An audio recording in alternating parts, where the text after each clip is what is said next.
Hoy en Cara a Cara nos acompaña Augusto Chacón, como cada miércoles, en el análisis, y recibimos en unos minutos más a Alfonso Petersen, secretario de Salud. Comenzamos. A partir de este momento, estamos cara a cara con la política y sus protagonistas. Cara a cara con los temas sociales y económicos. Cara a cara con la agenda de Jalisco. En esta mesa caben todas las ideas. Promomedios Radio presenta Cara a Cara con el periodista Enrique Tusain.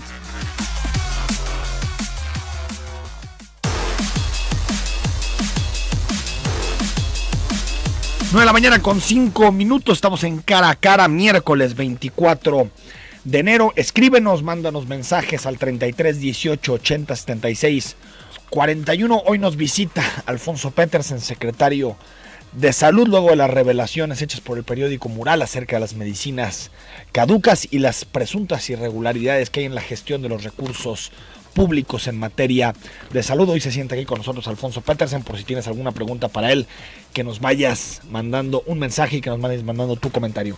Augusto Chacón, como cada miércoles, ¿cómo estás? Encantado de estar aquí, un privilegio, Enrique, gusto en saludarte. Buenos días a las y los radioescuchas. Uno de los temas del día, sin duda, Augusto, es este cruce de opiniones que hay sobre la homologación de los salarios de los policías. Parecía entre noviembre y diciembre del año pasado muy planchado el acuerdo para que todos los policías de la zona metropolitana, de forma gradual y entendiendo las disparidades entre los municipios, fueran ganando los famosos 17,000 pesos que ponía Zapopan como la línea más alta de los salarios de los policías en la zona metropolitana. Sin embargo, pues no termina de aterrizar el acuerdo. Ayer Héctor Pérez Partida ya declaraba que no es obligación, que si quieren firmar el convenio que está bien, pero si no, pues tampoco, que el gobierno del estado va a poner máximo el 50%, pero que no piensa ir más allá de eso. Es decir, parece que un acuerdo que parecía muy sólido y que parecía que avanzaba en la vía correcta, que era fortalecer las condiciones de los policías, pues empieza a generar dudas, ¿no? Muy raro que se haya caído, pongámoslo entrecomillado, lo de caído, ese acuerdo parecía una cosa muy básica para seguir enfrentando este problema de violencia que tenemos en el área metropolitana de Guadalajara, que los policías ganaran lo mismo. La disparidad era altísima, desde los que más ganaban en Zapopan hasta lugares como Iztlahuacán de los Membrillos. Parecía algo muy acordado, presidentes municipales, gobernador, el instituto, la agencia metropolitana de seguridad. Bueno, de ahí vino la propuesta. Todo parecía muy bien y de pronto háganle como quieran, parece ser el mensaje, y sin ponerse a ver el nivel de emergencia que estamos pasando por esto. Muy raro. Sin duda necesitamos un espíritu metropolitano para la toma de decisiones en la ciudad. Ya no podemos seguir en todo solo pensando en las demarcaciones municipales. Y esta era una gran oportunidad, claro, y más en seguridad. ¿No, Augusto? Esta era una gran oportunidad de mandar una señal metropolitana y a final de cuentas, pum, se diluye y dicen, bueno, pues yo no puedo, yo sí puedo, háganle como quieran. Me parece una señal terrible que para quienes están preocupados por la percepción de inseguridad, tengan en cuenta que esto sin duda abona que nos sintamos inseguros, y no pueden llegar a una cosa tan básica como que los policías ganen lo mismo y ganen adecuadamente. Ahora, lo interesante de este caso, Augusto, es que parece estar en la línea de otros casos anteriores, donde parece que había un acuerdo entre el gobierno del estado y los presidentes municipales, entre dos fuerzas políticas, entre el PRI y Movimiento Ciudadano, pero que después vemos que a la hora de implementarlo o de operarlo existen muchas lagunas. Pasó con la Agencia Metropolitana de Seguridad, que si te acuerdas, el Movimiento Ciudadano tenía una cosa en la cabeza, el PRI tenía otra cosa en la cabeza, luego se pusieron de acuerdo y al final hubo una agencia metropolitana mucho más diluida. Es decir, no era el espíritu básico de construir una policía metropolitana que se planteaba en un principio. ¿Te parece que es por la agenda electoral? ¿Te parece que una cosa es ponerse de acuerdo, pero después ya cuando le pones pesos y centavos empieza a haber un poco de más dificultades? ¿Qué está pasando con esos acuerdos en materia de seguridad que parecen muy sólidos, pero que a la hora de ponerlos en la práctica salen muchísimas lagunas? Sí, yo creo que es la política que se interesa solo por la política, y en eso está mezclado, por supuesto, lo electoral, el dominio político de territorios específicos a través de la seguridad, a través del uso de suelo, y lo que nos deberían responder, bueno, nos dijeron que uno de los elementos centrales para combatir la inseguridad era justamente que los policías ganaran mejor. ya dejó de ser una prioridad, ya encontraron otra manera de combatir la inseguridad. ¿Por qué ahora dudan respecto al salario de los policías? Y además es una medida que concita gran apoyo de la gente. Nadie podemos oponernos a que los policías, que literalmente se están jugando la vida todos los días, ganen adecuadamente, tengan prestaciones de acuerdo al riesgo que corren. Me parece sorprendente y creo que la reacción es eminentemente política, y la duda a la que están respondiendo es: ¿a quién le iremos a dejar planchada un área metropolitana con una policía homologada y que esté operando mejor y que pueda sacarse la fotografía, etcétera, etcétera, etcétera? Y este tipo de valoraciones, ¿no? Más electorales. Más electorales y de preeminencia en ciertas ideas que tienen sobre el electorado, que somos niños pequeños y que reaccionamos ante cosas así de básicas. Me parece muy triste que ante el problema central que tenemos en el área metropolitana de Guadalajara, lleguemos a estos diferendos para una cosa básica. No quiero pensar lo que los policías en los distintos municipios están sintiendo cuando los ponen como carne de cañón en una negociación, cuando en realidad son carne de cañón ante la violencia que padecemos. ¿Y cómo puedes generar una fuerza más o menos unificada que colabore? Cuando, por ejemplo, el día de ayer anunció Zapopan que le va a subir el sueldo, y me parece muy bien, 6% a cada uno de los policías, es decir, van a estar ganando cerca de 19,000 pesos, que es un salario digno. Sí, menos, yo creo que tendrían que ganar más los policías en un futuro, pero 19,000 pesos para como está el país, el salario promedio en Jalisco son 9,000, me parece que más o menos es un salario interesante para un policía, pero ves del otro lado que hay policías en El Salto, por ejemplo, o en Juanacatlán, que ni siquiera tienen prestaciones sociales, ni siquiera tienen seguridad social. Es decir, esas desigualdades en materia de conformar una sola fuerza, digamos, policial en la zona metropolitana, es imposible hacerlo con esas disparidades. No, imposible. Que se van acrecentando aparte, ¿no? Oíamos ayer al alcalde de Guadalajara, Enrique Ibarra, decir: bueno, nosotros no vamos a escatimar ni en material, ni en equipamiento, ni en nada, para nosotros es prioritario. Y como dices, en otros municipios donde curiosamente es donde se refugian ciertas células, los policías siguen siendo considerados artículos prescindibles. Es terrible, y me parece que necesitamos una visión metropolitana. Ahora, ¿quién es quien da el golpe en la mesa? El gobernador, y dice: señores, pongámonos de acuerdo. La Agencia Metropolitana de Seguridad, que tendría que pues ahí tiene torcer un poco el brazo una mesa a todos, de gobierno donde está el gobernador, los presidentes municipales, ¿no? Y decirles: no juguemos con esto. Si ya habíamos llegado a un acuerdo, si todo estaba tan planchado, ¿por qué de pronto sacarlo de la agenda de esa manera? A mí me parece que esta generación de políticos pueden ser muy interesantes para robarse la agenda pública, para disputársela, saben usar redes sociales, saben colocarse en los medios, pero me parece que en materia de seguridad están fracasando estrepitosamente. No han llegado a un acuerdo de valor y de sustancia en los últimos 3 años en la zona metropolitana de Guadalajara, más allá de buenas propuestas que parecen tener cierto cobijo dentro de la ciudadanía, pero que después cuando las operan, pues los mismos fracasos de siempre, ¿no? Y lo peor, Enrique, es que ya se acostumbraron a darnos una respuesta estándar y decirnos: estoy haciendo lo que puedo, ni modo, así están las cosas. Es un asunto del sistema de justicia, es el gobierno del estado, es el gobierno federal o es el gobierno municipal, y ya se acostumbraron, y nosotros quizá estamos empezándonos a acostumbrar a que, bueno, pues ni modo, aquí nos tocó nacer, como diría Carlos Fuentes, ¿no? Me parece que debemos alzar la voz y decir: no podemos permitir que la violencia siga ganándonos la partida. Y no porque con la homologación del salario la vayamos a combatir, pero al menos mandemos señales de que nos ponemos de acuerdo. Son pasos, claro. ¿no? Es al final una estrategia gradualista. Claro. En lo que podemos resolver, tenemos que resolverlo. Y una de las cosas que tenemos que atender es justamente el digno salario para los policías, una capacitación adecuada. Tendríamos que preguntar cuántas balas dispara un policía como preparación. Claro, de entrada, ¿no? Y eso no lo sabemos. También se presentó, Augusto Chacón, en estos días el informe de Oxfam, premia el trabajo, no la riqueza. Algunos datos, ya los comentamos algunos ayer. 82% de la riqueza mundial generada durante el año pasado fue a parar en manos del 1% de la población. El 50% más pobre recibió el 13% del crecimiento total. Actualmente hay 2.043 personas con fortunas por encima de los $1,000 millones. Cerca del 43% de la población joven activa no tiene trabajo. Es una cosa impresionante. Son datos que nos ilustran una realidad muy pasmosa, ¿no?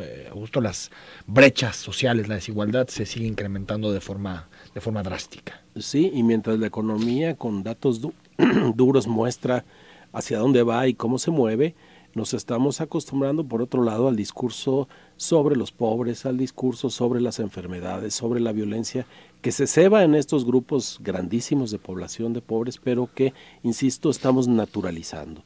Nada más natural que una persona por su propio esfuerzo acumule $1,000 millones, sin contar que quizá para hacerlo se aprovechó de las malas condiciones sociales para lograrlo. La desigualdad es el gran tema y no nos vayamos a estas grandes fortunas internacionales o a los miles de millones de dólares.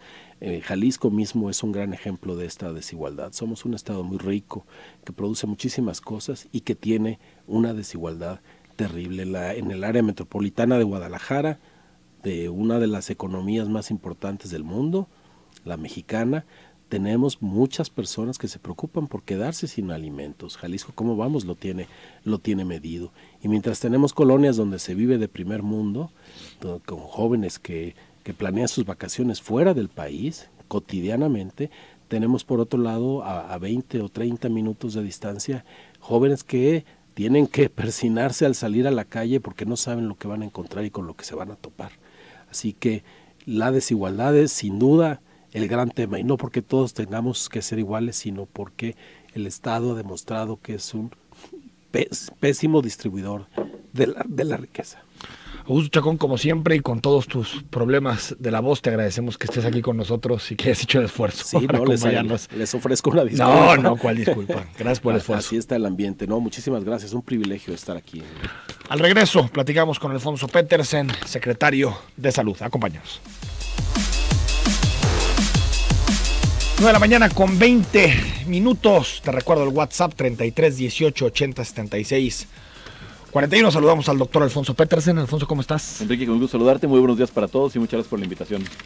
Oye, antes de comenzar con algunos temas que han surgido a últimas semanas de enfermedades, por ejemplo, sobre todo el VIH, el SIDA, que se ha hablado mucho estos días, platícanos de esta nota que publicó el periódico Mural sobre las medicinas caducas, el medicamento caduco. Desde que lo publicó hasta el día de hoy, ¿qué has podido investigar en torno al tema? Mire, es un tema que tenemos muy claramente investigado. De hecho, la nota que aparece en Mural deriva de una filtración, hay que decirlo con toda claridad, de un oficio interno que emite el director general de Salud Pública a un servidor, mi calidad de secretario de Salud, y donde me informa precisamente de una relación de medicamentos que están en el almacén central y cuya tendencia de demanda pues está muy por debajo precisamente de la oferta que tenemos ahí. ¿Qué significa esto? Que pues tenemos una sobreoferta de anticonceptivos, tanto de anticonceptivos hormonales como de condones, que derivan precisamente de un envío que hizo la Secretaría de Salud Federal al Estado de Jalisco, que a su vez se asocia con lo que conocemos como compras consolidadas nacionales, y que hoy es un programa que implementó la Secretaría de Salud desde el año 2013, en donde ante la evidente falta en muchas ocasiones de insumos para la salud pública que reportaban algunas entidades federativas, la Secretaría de Salud Federal asume esa responsabilidad, ellos compran los insumos y se lo mandan a los estados. De tal manera que a Jalisco le llegan medicamentos anticonceptivos que en una cantidad muy superior de la capacidad que tenemos de absorción, por decirlo de alguna manera. De tal forma que tenemos anticonceptivos hasta el 2030, ¿no? Para poder cubrir necesidades que tiene Jalisco hasta el 2030, pero con temas importantes relacionados con las caducidades. Con las caducidades. Las caducidades están en este momento hasta el 2022 y algunas hasta el 2024. Lo cual, bueno, para fines prácticos, lo que nos deja ver de manera muy clara es que no tendríamos la capacidad de aprovechamiento de esos medicamentos porque, insisto, la cantidad que tenemos supera con mucho la demanda. De tal forma que lo que sí es absolutamente irregular es que no se nos reportó en la entrega-recepción. Esto fue lo que me informa precisamente el director de Salud Pública, donde me dice, Secretario de Salud, te informo que en la entrega-recepción no nos informaron a su vez de estos medicamentos anticonceptivos que están en el almacén y que es necesario pues ver qué vamos a hacer para evitar que tengamos caducidades y por lo tanto que tengamos algún impacto en las finanzas de la propia dependencia. Es decir, lo irregular aquí no es tanto que haya medicamento caduco. No es que no están caducos, es que son medicamentos que están en riesgo de caducarse en caso de que no se utilicen con una oportunidad muy cercana, que la capacidad de absorción del Estado. Pero entonces lo que tú me dices es que que van a caducir, entonces, eso es seguro. Lo que nosotros hicimos de manera inmediata es comunicarnos con la Secretaría de Salud Federal y decirle, oye, del medicamento que tú me mandaste tengo un sobreabasto, por lo tanto necesito que me ayudes a recogerlo tú para que tú lo distribuyas en las entidades federativas y de esta manera evitar que el medicamento se caduque y por lo tanto que tengamos un impacto negativo en las finanzas del Sistema Nacional de Salud. Porque estos medicamentos, insisto, vienen de la Secretaría de Salud Federal. Así lo hicimos. El día de ayer estuvo aquí incluso el secretario de Salud Federal en una reunión con Parmex. Tuve la oportunidad de platicar el tema con él, que ya habíamos avanzado mucho con el subsecretario Pablo Curi. Y bueno, al final de camino, lo que les comparto al auditorio y a ti es que tenemos una excelente respuesta del doctor Curi en el sentido de que nosotros le enviemos este medicamento para que en las compras consolidadas 2018 pues no se incorporen estos medicamentos y se distribuyan a las entidades federativas. Aún así, Enrique, como dato chusco, tenemos, por ejemplo, anticonceptivos hormonales que nos van a permitir atender la demanda de todos los estados de la República para el 2018 y 2019. Pero lo más eso lo tiene Jalisco. Eso lo tiene Jalisco ahorita en sus almacenes. Pero lo más importante de todo es que este medicamento no se va a caducar porque va a ser redistribuido a otras entidades federativas. Y algo que vale mucho la pena comentar, porque creo que no quedó claro en la nota que de alguna forma se envió, es que este medicamento tiene una carta de recuperación en caso de caducidad. O sea, el proveedor se compromete a darnos el medicamento en caso de que se caduque con una fecha de caducidad más amplia. Ciertamente, algún medicamento ya lo cumplió precisamente sus fines y es el que estamos ahorita en proceso de revisión por la Contraloría. Pero por lo que te entiendo, Alfonso, hay dos asuntos que tuvo que haber hecho el exsecretario. Primero, reportártelo en la entrega-recepción. Exactamente. Es decir, Antonio Cruces no te reportó eso y por lo tanto es una, no sé si una irregularidad, pero es un dato que se omitió. Yo quisiera decir, Enrique, no me gustaría personalizar a Antonio Cruces. La Secretaría de Salud, porque no es solo el secretario. Pero el titular de Antonio Cruces, ¿no? Sí, la Secretaría de Salud, al momento de hacer la entrega de recepción, no reportó precisamente este sobreabasto de medicamentos. Fue, por lo digo con toda claridad, una situación un poco... anómala. Es anómala, pero también un poco sorpresiva para nosotros, porque fue una visita al almacén central donde nos dimos cuenta de la situación, ¿no? Y en el caso del proceso que después es hecho con las autoridades federales para decirles, oye, yo tengo este medicamento que se utiliza en el resto del país, eso entonces también lo tuvo que haber hecho Antonio Cruces. Sí, yo creo que es algo que se debió haber hecho por parte de la Secretaría de Salud de manera institucional, el reportar a la Secretaría de Salud Federal este sobreabasto para que la Secretaría de Salud Federal no comprara o no programara compras adicionales de este tipo de medicamentos y al contrario aprovechar lo que tenemos. Más allá de si la federación calculó mal las necesidades de Jalisco en esta materia, sí se podía haber hecho algo a nivel estatal para que esto no ocurriera. Sí, definitivamente la federación calcula en base a la información que el Estado le manda. Nosotros suponemos, pero esto sí lo estamos investigando todavía, que muy probablemente hubo un mal vaciado de la información en la base de datos. Pero hay que decirlo con toda claridad. Históricamente la Secretaría de Salud Federal utiliza un mecanismo mediante el cual le pide al Estado una ratificación de la información. Y creemos que aquí probablemente sí hubo alguna situación en donde no se ratificó la información y por lo tanto la Federación compró tanto medicamento para el Estado de Jalisco. ¿Qué se puede hacer, Alfonso Petersen, para evitar que esto vuelva a suceder? Pues la verdad las cosas es que es una responsabilidad directa de los encargados de programa. La Secretaría de Salud tiene claramente establecidos los principales programas, muy particularmente que están enfocados a salud pública, y son los encargados de programa y sus directivos los que tienen que vigilar precisamente este tipo de procesos para que esta situación no ocurra. Esta situación ocurre en 2014. Ciertamente todavía no era secretario Antonio Cruces, ¿no? Era secretario Jaime Agustín González Álvarez, y me parece que el equipo directivo que se había en la Secretaría de Salud pues debió haber tenido una supervisión en ese sentido. No me refiero solamente al secretario, sino me refiero específicamente al equipo que conformaba la Secretaría de Salud en aquella administración.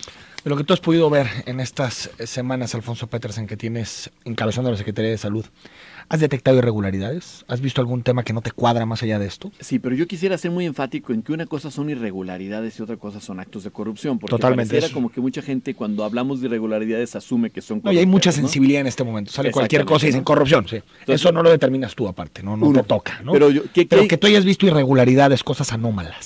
¿Qué sí identificamos nosotros? La verdad es que faltó mucha administración en la Secretaría. Entendido por administración el proceso de planeación, evaluación, que de alguna manera requiere cualquier tipo de acción administrativa que se vaya llevando a cabo. Cierto desorden. O sea, cierto, no, yo diría mucho desorden. Mucho desorden. Lo voy a decir con toda franqueza, ¿no?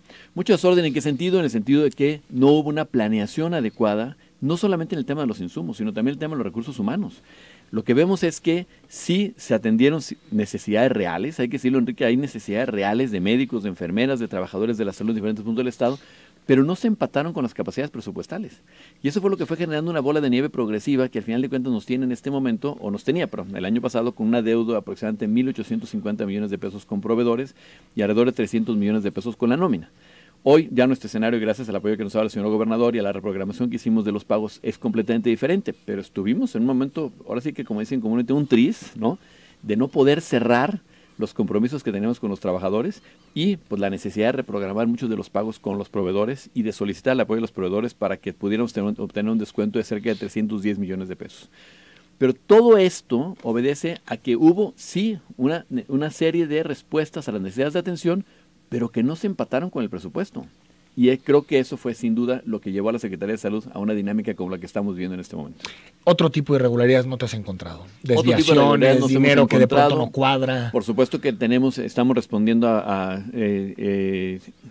auditorías que tienen observaciones por cerca de 3.800 millones de pesos ahorita, derivados de que la Auditoría Superior considera que no se dieron los trámites o no se demostró adecuadamente que los trámites y los procesos se hubieran realizado de acuerdo a lo que marcan los lineamientos de los diferentes fuentes de ingreso y todo lo que ya conocemos, pero no tenemos evidencia en este momento de que hubiera habido algún recurso que se desvió para otro tipo de fines, que se utilizó con otro tipo de intenciones o que se fue a los bolsillos, como se dice comúnmente, de algún funcionario. Te voy a hablar más de lo que se comentaba en algunos hospitales, sobre todo regionales, que decían que no tenían ni lo más mínimo, ni gasas, ni alcohol, cosas de ese tipo. ¿Te ha tocado ver eso? ¿Que eso sucedía? Yo creo que la Secretaría tuvo momentos muy críticos. Yo creo que en este momento todavía estamos pasando por un momento difícil, me parece ya no crítico, lo digo con toda claridad, pero bueno, espero que con las nuevas licitaciones que vamos a plantear, con las nuevas estrategias que estamos implementando, ahora sí que con la nueva capacidad presupuestal que tiene la Secretaría de Salud, pues podamos llevar a cabo las acciones necesarias para que este tipo de situaciones ya no sean parte del escenario. Tú pediste, recuerdo, en la primera entrevista que te hice como secretario de Salud, pediste una cantidad de presupuesto alta para 2018, sin embargo, no te lo concedieron. Bueno, la Secretaría de Salud viene incluso con un recorte con relación a 2017. Cuando yo tuve la oportunidad de platicar con el señor gobernador y su equipo de trabajo, particularmente con el secretario de Administración y Finanzas, yo les comentaba que había dos temas fundamentales. Primero, había un tema de una necesidad financiera real, ¿no?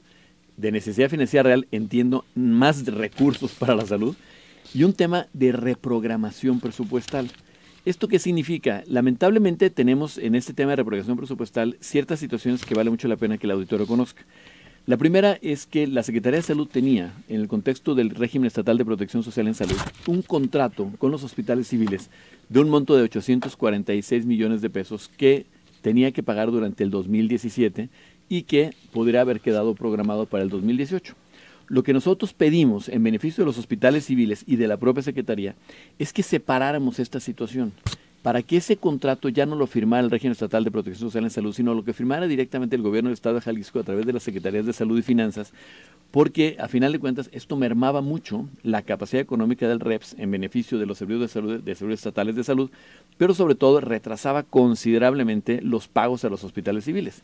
Lo que acabamos de vivir todavía esta semana es una prueba de ello, ¿no? Cancelan la incluso movilización, había pero sí. hasta un riesgo de movilización el día de hoy, como consecuencia de que la Secretaría de Salud Federal y la Comisión Nacional de Protección Social en Salud no habían enviado los recursos, hasta el día de ayer lo hicieron, de presupuesto 2017 para poder enfrentar los compromisos financieros que tenemos. Y ayer ustedes depositaron, ¿no? 75 millones de pesos. Ayer llegó el dinero y ayer mismo lo canalizamos a los hospitales civiles, 75 millones de pesos, precisamente con la finalidad de cumplir con el compromiso que siempre hicimos. En cuanto nos llegue el dinero se los vamos a dar. Pero bueno, volviendo un poco al tema inicial, Enrique, lo más importante de todo es que no solo necesitábamos más dinero, sino también requeríamos una reprogramación del presupuesto. Esto lo hicieron los señores diputados. El presupuesto de 2018 ya separa las necesidades de los hospitales civiles respecto a la atención de los beneficiarios del Seguro Popular de las responsabilidades del REPS y nos permitirá, sin duda, pues poder atender de mejor manera las necesidades del sistema estatal de salud que se opera a través de lo que conocemos comúnmente como Secretaría de Salud o Servicios de Salud Jalisco. Pero el presupuesto como tal es insuficiente. Porque no contempla esas partidas. Ese es el tema. Yo creo que ahí está donde está un poco la confusión o la interpretación del presupuesto.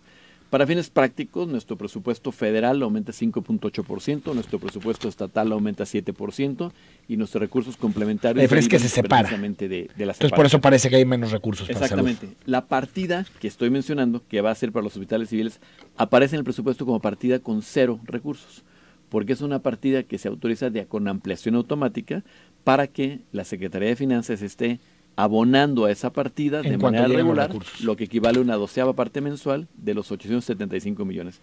Es importante mencionar que ese es presupuesto 100% estatal. Ese no va a depender de la dinámica de los recursos federales. Vamos al corte, estamos con Alfonso Petersen. Escríbenos 33 18 80 76 41.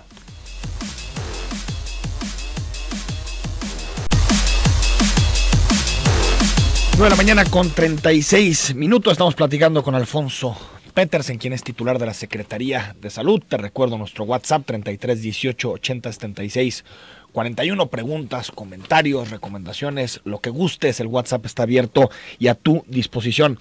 Alfonso, en materia de abasto de medicinas, ¿en qué porcentaje estamos en Jalisco?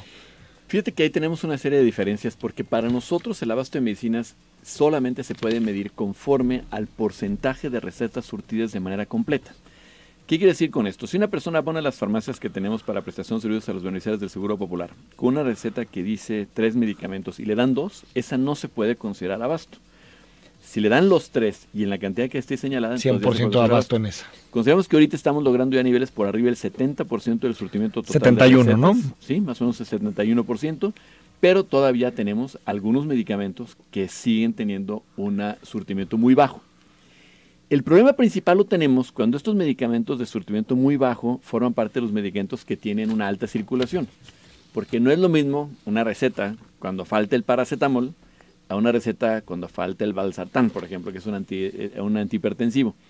De tal forma que lo que nosotros tenemos ya programado para la próxima licitación, que estaremos en condiciones de lanzar, espero la próxima semana, una vez que la Comisión de Adquisiciones revise la información el próximo martes y determine su aval precisamente para las bases que habrán de ser expuestas en ese sentido, es una serie de exigibilidades respecto a los compromisos que el proveedor adquiere con nosotros para evitar este tipo de situaciones. Porque esto tiene dos impactos, Enrique. Uno muy visto por la sociedad, que es que a la gente no le dan las medicinas en las condiciones que debe de cargárselas o en la cantidad que debe recibir. Pero la segunda es que si a nosotros nos falta el medicamento A, nuestros médicos empiezan a restar el medicamento B. Pero resulta que el B es 3 veces más caro que el A. Entonces esto nos impacta también en estas finanzas.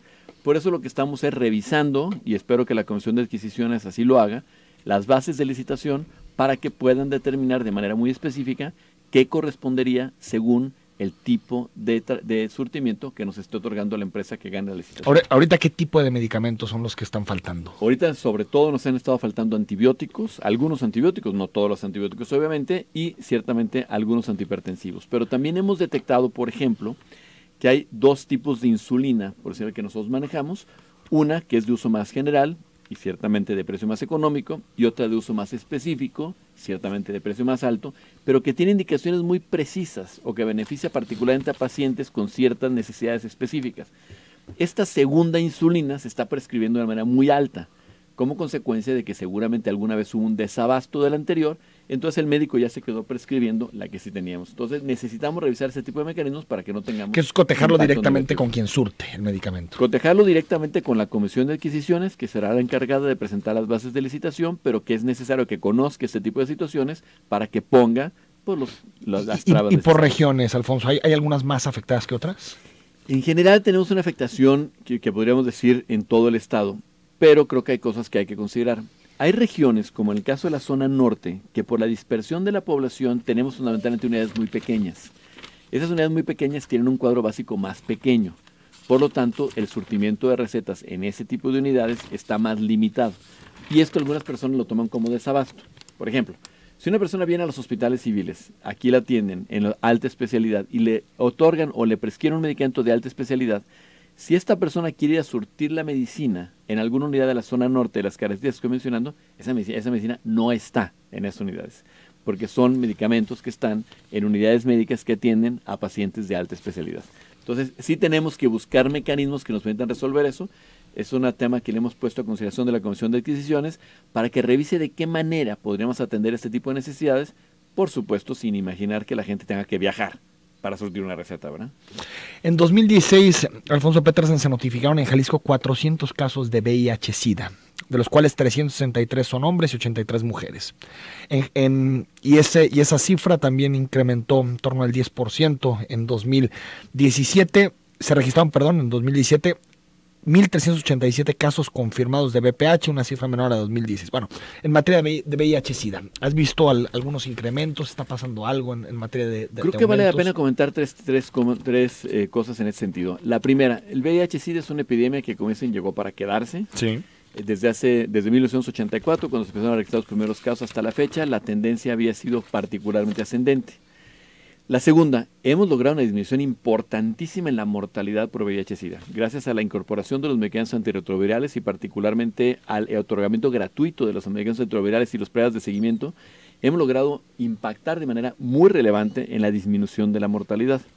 Pero lógicamente esto hace pues, que cada vez tengamos más pacientes en tratamiento con VIH-Sida, porque traemos a los que para bien de todos no se murieron y a los nuevos casos que se están incorporando, lo que obviamente hace que la tendencia que tengamos de casos registrados es mayor, porque reitero, la gente ya no se está muriendo, al menos no en un tiempo tan corto como lo era al principio. Pero de nuevos casos no ha crecido. Entonces, de nuevos casos la tendencia que tenemos es una disminución y estamos a punto de implementar una nueva estrategia que tiene que ver con una especie de tratamiento de emergencia en caso de un contacto de alto riesgo, que estoy seguro que también impactará de manera muy importante en la disminución de nuevos casos. Pero entonces, por las notas que se publicaron sobre este tema, son casos que se han venido acumulando, que se están atendiendo, y por digamos, la eficacia que han tenido los nuevos métodos, hacen que los casos se acumulen en términos generales. Pero no estamos hablando de nuevos casos que están surgiendo año a año. No, sin duda tenemos nuevos casos, pero no digamos un incremento en los nuevos casos. La tendencia que tenemos de nuevos casos, sin duda, se mantiene de una manera, digamos, pareja, pero claro, se acumulan los casos anteriores de personas que, pues muy probablemente, antes de llegar a las antirretrovirales, por la evolución natural de la enfermedad, a lo mejor ya hubieran tenido complicaciones muy serias o incluso la muerte, pero que se ha logrado prevenir como consecuencia de los tratamientos antirretrovirales a partir de la estrategia que se está utilizando del otorgamiento gratuito de los mismos. En esta etapa invernal, Alfonso, ¿qué tipo de infecciones, enfermedades han visto incrementarse? Fundamentalmente lo que vemos es un incremento muy importante de lo que son las enfermedades respiratorias agudas, ¿no? Característicamente en esta época del año es cuando vemos la mayor prevalencia. Sin embargo, pues me parece muy importante compartir con el auditorio que de acuerdo con nuestro sistema de vigilancia epidemiológica tenemos una tendencia de una disminución de 15% en el registro de las neumonías y un 9% en el caso de las infecciones respiratorias agudas. Aquí debemos de hacer varias consideraciones. La primera, sin duda, es que nuestro sistema de vigilancia epidemiológica pues obviamente responde a las fuentes de información. La información es confiable desde el punto de vista que siguen siendo las mismas fuentes de información, aunque es probable que nos deje algunos casos fuera de gente que no los esté reportando. La segunda, muy importante, creo que la proyección que hemos tenido con el crecimiento de la aceptación de la vacuna de la influenza nos ha permitido disminuir considerablemente los casos de influenza y particularmente las complicaciones asociadas a la misma.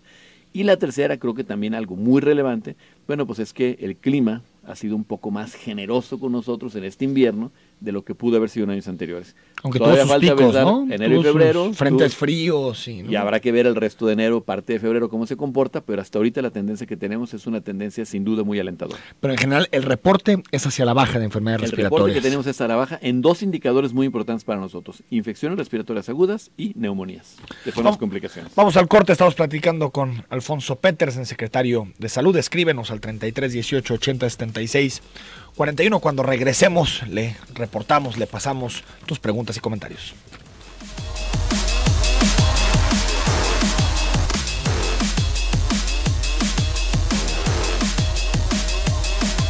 De la mañana con 48 minutos. Están llegando muchos mensajes y preguntas para Alfonso Petersen. Escríbenos. Nos dice Verónica, dice: necesito ayuda del secretario de Salud. Este mensaje es de mi nieta. Somos personas de bajos recursos. Ella necesita tratamiento psicológico y psiquiátrico.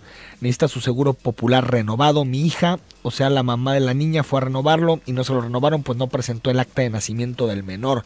Como el niño tiene 4 años, le cobran multa por el registro y mientras tanto los demás no tienen el apoyo. Si quieres te paso algún contacto. Sí, pero yo lo que es Verónica es por supuesto que se acerque al Instituto Jalisciense de Salud Mental para recibir atención psicológica que requiere el niño, pero sí necesitamos cumplir con lo que marcan los lineamientos respecto precisamente a la afiliación del Seguro Popular. Con mucho gusto lo orientamos de cómo tienen que ser los trámites necesarios para sacar el acta de nacimiento de su niño, que sea un acta que ya tiene tiempo, digamos, de que se debe haber tramitado, pero al final del camino, claro que le ayudamos con mucho gusto. Pero que cumpla, ¿no? Los requisitos previos. Es indispensable, eso es un requisito fundamental. 5906. Quisiera preguntarle al secretario de Salud si este año habrá cuarta etapa de formalización laboral, ya que las anteriores etapas han estado llenas de inconsistencia y corrupción, dándoles plazas a la gente con menos antigüedad. Yo tengo 9 años y no veo para cuándo se otorgue una plaza fija, y así hay mucha gente más en todo el estado. Yo lo que he escuchado de parte de la Secretaría de Salud Federal es que no habrá esta cuarta etapa. La capacidad financiera que tiene el gobierno federal en este momento no lo permite, y por otro lado los acuerdos requeridos en el Congreso del Estado, de la Unión, no se han establecido de esta manera. de tal forma que yo no creo que haya una cuarta etapa de regularización en este momento.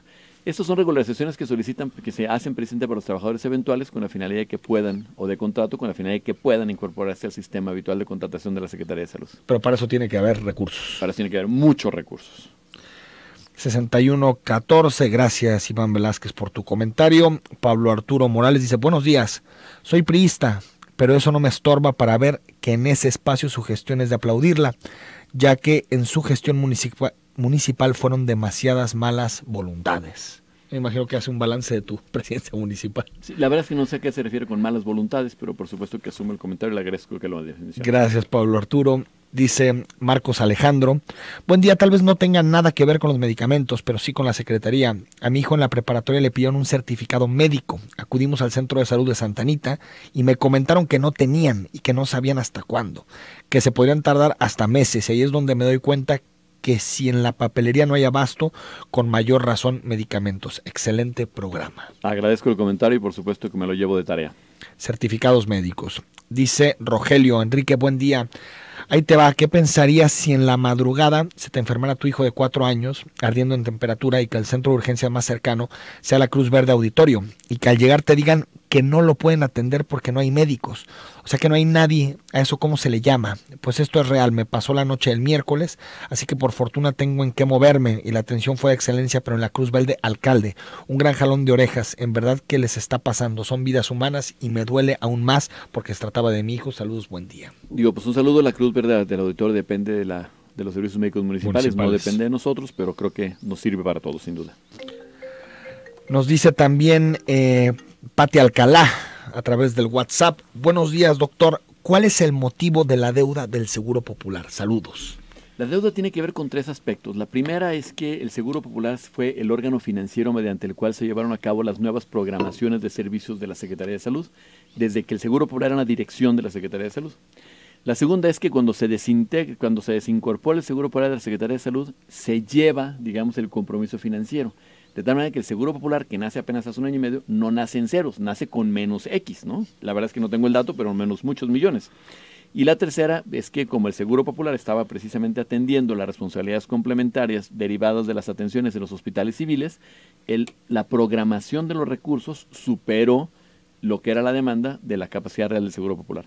Esa es la razón por la cual hicimos esta represupuestación que acabo de mencionar en el presupuesto 2018. 0927 dice, no hay dinero para plazas y medicinas, pero para campañas, ¿qué tal? Dice. Bueno, por supuesto que nosotros no estamos aportando un solo peso para campaña alguna, que no sea campaña. Y yo que si le preguntan al doctor Alfonso Petersen, recibiría con gusto algún dinero de la campaña para que llegue a atender a la Secretaría de Salud, ¿no? Pero para que llegue a salud. A salud, por supuesto.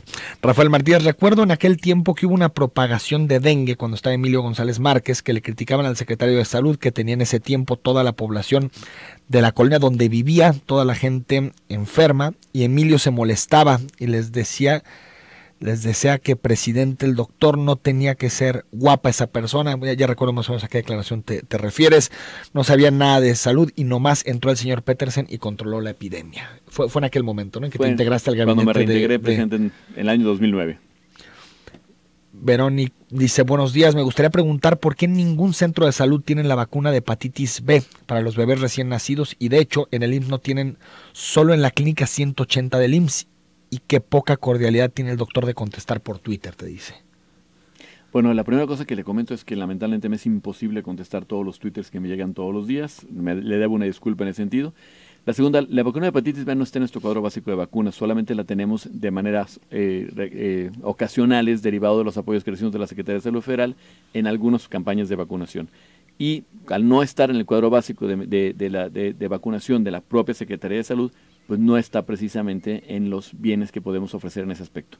Tenemos todavía una gran cantidad de vacunas que ojalá podamos incluir en un futuro en nuestro cuadro básico.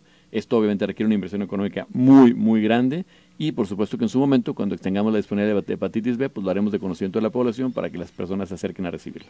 Víctor Martínez, con todo respeto para el doctor, ya ha tenido la oportunidad de estar en el mismo puesto en otras ocasiones, y la verdad el tema de salud es el mismo desde hace mucho tiempo, muy malo en todas sus áreas. Hoy que tiene la oportunidad le pido que realice un cambio verdadero y que se comprometa. Saludos. Por supuesto que agradezco mucho el comentario y lo digo con toda claridad. El tema de la salud es un tema que se complejiza mucho derivado de las grandes necesidades que tenemos de la población. La salud ha cambiado radicalmente en los últimos años. Los compromisos que la Secretaría de Salud ha aceptado y ha adquirido en los últimos años son enormes. Y yo sí le digo con toda franqueza y con muchísimo respeto. Yo le pido que haga un análisis comparativo de lo que era el sistema de salud de los 90 al que tenemos ahora y es completamente diferente. Los que tuvimos la oportunidad de conocer los hospitales civiles, el Hospital General de Occidente en aquel tiempo y los que ahora tenemos la oportunidad de revisarlos, bueno, pues no podemos decir más que realmente ha sido un cambio impresionante en ese sentido.